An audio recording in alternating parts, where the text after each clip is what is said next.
Episode 14 of Oshinoko is another great example of how Akasaka is so entrenched in the entertainment industry, and yes, willing to basically critique himself. Like, literally, he just, like, aired out his own laundry and those around him by saying, yeah, sometimes we're a bit too prideful of our work. Sometimes we take our stuff a little bit too seriously, and sometimes you need to dial it back. I thought this episode was really fantastic. Obviously, most every single episode of the series is fantastic, but yes, we finally got to see Ruby again. Very briefly, but we got to see Ruby. And we got to hear her say Playboy, which I don't know why. For some reason, hearing Ruby say Playboy is just very intriguing to me. But yes, let's just dive into this episode, get into this. But yes, opening up the episode, we had Ruby briefly talk about wanting to get more work because she wants to talk to her fellow entertainers, which nothing really there. But again, as long as I get to see her for a brief moment. I got to see Frill again, which, for those who don't know, Frill is like the creepiest looking character. I'm sorry, her character design does not work for me. She looks like a lizard child. Like she's a child of Zuckerberg the Lizard Man. She creeps me out. The eyes creep me out, and her personality with it makes it even more creepy. So any fans of Frill out there, I'm sorry, but she's creepy. But yes, quickly after this, getting into Aqua going off to the theater along with Akane. Now, this was a cool little scene because it kind of was what I was kind of expecting. They showed it briefly how it works. I have no clue how this works. I'm sure that it's probably a real thing in the industry, but what it sort of implied to me is that it's a rotating screen along with the stages themselves. I couldn't see the stages, but I'm assuming they're there. So which kind of gives me the indication that it's just a really cool movie theater. It's like, is this really still a stage play? Or it looks more like a theater, but it's fine. I guess they're going with that whole, like, the new technology of theaters and kind of mashing it with actual stage play, which is, again, kind of what I assumed it was going to be. But still, this opens the door to, yes, the redemption of Raida. I was very critical of Raida in the previous episode. This producer, I think his producer, and how he was probably the biggest breaking point of communication in the idea that when the conversation was going, it was mostly like, let's tone down Abiko's statements about the script. And when it got to him, he literally said, she knows nothing about what we're doing here. This can't fly. I'm not going to send this to the scriptwriter. But yes, Aqua's seen exactly what he's seen by going to that stage plays. This thing is a completely different medium. And that's pretty much the case with all these adaptations, is you're taking panels that are just still shots that the person is reading through, and you have to give it a pacing, which this technically has a pacing. Manga has a pacing, but there's an oddity to it in the idea that you can read it faster or whatever, which you can technically do with anime too, but it's a different medium. They basically have to make their own pacing. They have to do all this stuff, the props, the equipment, everything has to go into play with the new medium. And Aqua sees that. This changed his mind because he thought of traditional stage plays. I like how Akane got really excited about that. Like, I thought you were going to hate this whole thing. It's really like her getting super excited that he's interested in the thing that is her business, which I can see that. If somebody cares for somebody, the idea of them actually liking what they do for a living is really it's a great thing. But yes, in talking to Raida, yes, we see that this is what the scriptwriter did. What you just watched is what he did. The scriptwriter that is about to leave this project, that's what he did. He took that medium and actually made it work. Something that he's incredible at. And that's the whole sad reality of this whole situation is, again, something that Abiko is not going to see because she just sees the script. She doesn't see how it's actually produced. What is the end result? And that is technically something I really didn't kind of consider getting into this conversation. Because yes, the argument always is with the adaptations, how do you take this medium, turn it in this medium? But more so, can the edits, can the process of doing the revisions, can you see it? Can you see what the end result will be that the scriptwriter can envision? Which I don't think every scriptwriter you're going to be able to say 100% is going to be able to do that. A lot of scriptwriters are going to be new at this stuff. They're going to be moving in from a different role and they become a scriptwriter, and everybody has to start somewhere. And it does seem like this scriptwriter does at least have some talent in this and experience. Something that for somebody that doesn't even like stage play actually enjoys it. That's a big statement there. So yeah, the big question mark here is how can we keep him on board? And Aqua is brilliant in the idea that he has experience with this through I forget what his name is, the guy that took him in, the guy that he owes a big favor to.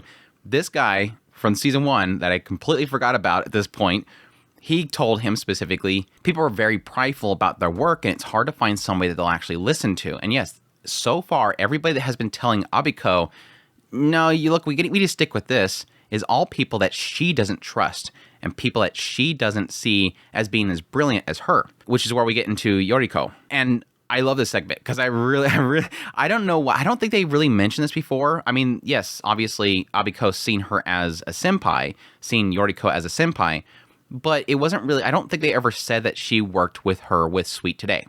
And that's the big part. Like, the moment that I realized that, it's like, yeah, this changes everything. Again, my original, like, thing here was that, yes, she's very prideful about her work. She's seen that they ruined it. And it was all about communication. Whereas here, it's literally saying it's more because she has no trust in these people, which I already felt. I already got a sense from, I think, their first conversation. I believe they mentioned that Abiko acknowledged how they messed up Sweet Today. And so that can obviously be a distrust there. But no. Eventually, we get into the idea that she literally loved that project. She became an assistant in that project, and that was just something that she dreamed to do. It turns into something more than just Abiko seeing Yoriko as being a senpai, to turning it into this being the person that I looked up to. This is my mentor, and this is the person whose project I loved. That changes everything, because now it becomes very personal for her. It's no longer business. It's no longer about her manga. It's about Yoriko's project. It all becomes about Yoriko and what they did to her project that she loves so much. That changed everything for me. Now, yes, I'm technically getting ahead here because there's a build-up in that, and that's the idea that Yoriko goes there, bringing them the tickets from Aqua, but slowly over time, realizing how bad it's gotten for Abiko. And I do like this because at the same time, we're getting a little insight into mangakas and the stress they go through.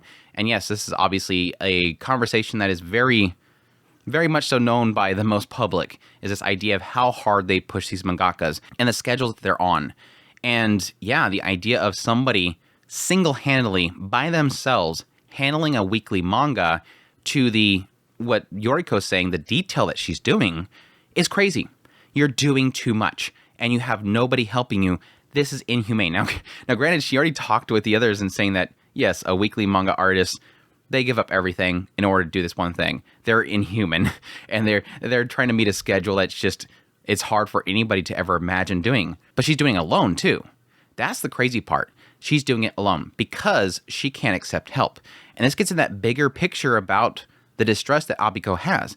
I think this is a massive character moment here in introducing into Abiko. I was very surface level with her. I mean, I was very understanding of her in the previous episode. But this is where we kind of get into, yes, sort of the quirks that is her, but again, sort of a trauma that is breaking the way that she sees people around her. She has this high expectation. There is a side of it that is pride in the idea that she doesn't want anybody touching her project because she has to fix it too much, and she sucks at communication, which we already established. She sucks at communication. But it makes it worse when it comes to the expectation that she has those around her, that she is to make this project every week, that she has the expectation of her fans, that she's doing all this stuff for them. At the same time, she can't trust other people to pull that off. But additionally, I can't trust other people because what happened to Yoriko, my mentor's project? They screwed it up. They took it and they destroyed it. I can't trust other people around me, and I can't trust those that adapt my work. I'll do it myself. It's a really cool little moment there, and I love their banter back and forth, because it was like this. Yoriko comes in, and it's really nice because she's like, look, you can't do this. This isn't healthy. You're gonna break yourself, and you're not gonna be able to keep the same pace you're already doing. You're not meeting your schedule. You still have to do the script for this whole project. Everybody's waiting for you. You can't do this. I'll help you. She straps up, sits down. I'm gonna help you. No buts. You have no choice here. I'm gonna help you. But then it goes in that whole argument they have, which is where it feels like finally Yoriko opens up to Abiko about her faults. And I think this is probably something that she did very well back when Abiko was under her. But I think the moment that Abiko got her own publishing and her own manga published, and she just took off, making insane sales, she surpassed me. I would assume that at that point, Yoriko was no longer in a position in her own mind that I can criticize Abiko. She's doing way better than me. She surpassed me. I can't say anything to her. That's sort of what she said with the other individuals. I can't do that. I want to support her, and I agree with her at the same time. But this is a point where it feels like those floodgates open. Okay, let's get everything out. Let's just get everything out there. I like how she literally criticized her. All because like, I don't want to hear it from you because you're not selling better than me. You're not selling 50 million. Come back to me when that. Oh yeah, that's a great argument. Can't argue that. Most people in the industry can't argue that. So guess you got me there. But your stuff may sell more, but it ain't entertaining. It's not good. It's not as good as my stuff. It's so great. And it's so funny because you know that Abiko couldn't argue it. Yes, Abiko is like saying that, yes, you have a bunch of tropes and all that kind of crap, but it's like, she can't argue it because she loved it. She can't argue it because it's something that she enjoyed too. It's so funny in that regard. But I mean, it is an interesting thing to kind of look into in the idea that Abiko is literally saying, because you're not as good as me, you can't criticize me. That is a really bad place to go. And I mean, that's technically what Yoriko told everybody else. This is what some people get to at some point.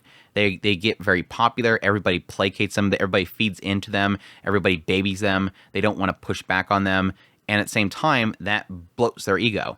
And yes, you can say that Abiko got that ego. She can't trust anybody because they're not as good as me. I can't have these artists in here because they're not as good as me. They send them to the better people. But Yoriko knows full well they're probably sending you people. You just don't want to train them, which is kind of interesting. I was wondering if they would get into that and the idea that I would assume that Yoriko probably had to do the same thing for Abiko.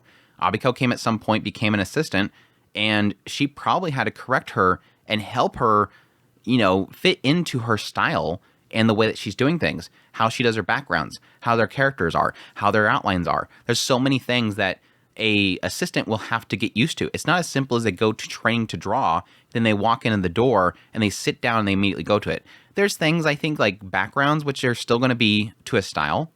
But for the most part, there is a very particular style to every single manga, and you have to learn that, and they have to be trained that. And if Abiko can't actually communicate that to anybody that comes in there, she fails at her job too, and she doesn't want to do that. She has no communication skills, and thus she fails at that. This whole argument between the two of them just went by so fast, but there was so much cool stuff in there, and again, it's like, it almost feels like in most cases with Akasaka, he was probably venting his own frustrations, his own insecurities, and his own feelings on these situations. Maybe even bringing in other people that he experienced running into and their faults.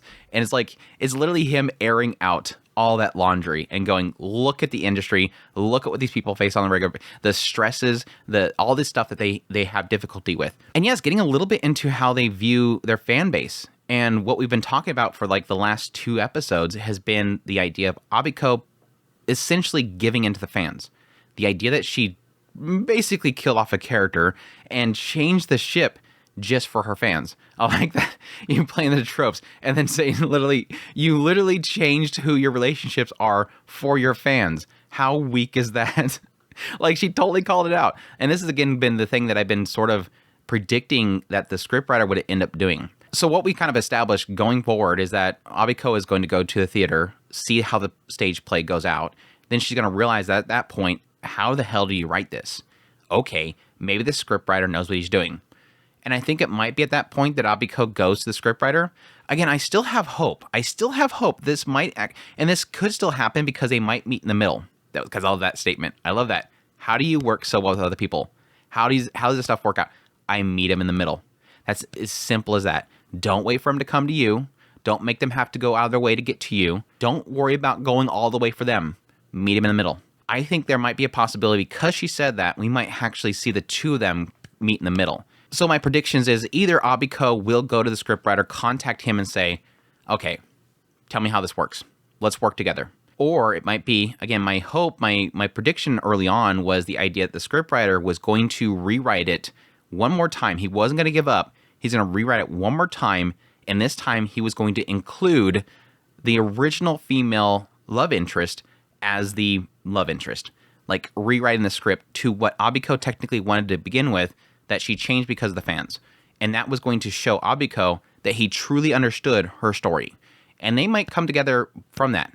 They'll both come to see each other at the same time, and that will be the big tip-off to her that he truly understands it. Well, we'll see. I kind of see both working in the idea that Abiko going to him and him meeting her halfway. But yeah, that last scene was just that got me emotional. The idea of how like it just comes out of nowhere. They ruined the thing that I love so much. I loved your manga, and they destroyed it. But that was really cool. The very end, because Yoriko said that I'm still happy that I did it. I'm still happy that they did that. And why was that? Based on the first season, why was that? Because she's seen that last episode. The scene where Aqua became involved and he got them fired up and everybody took off, Kana took off, everybody took off, and it became an incredible ending. She went and watched it. It makes me believe that Abiko had not finished it. She probably watched some of it, got sick of it, got angry, and stopped watching. But hearing Yoriko say that she was happy in the end, I think that triggered Abiko to go check it again, and she went to that last episode, and suddenly she realized, okay, they did do a good job. And I think that's probably what pushed her to go, okay, I'll go see the stupid theater. I'll go see the stupid theater.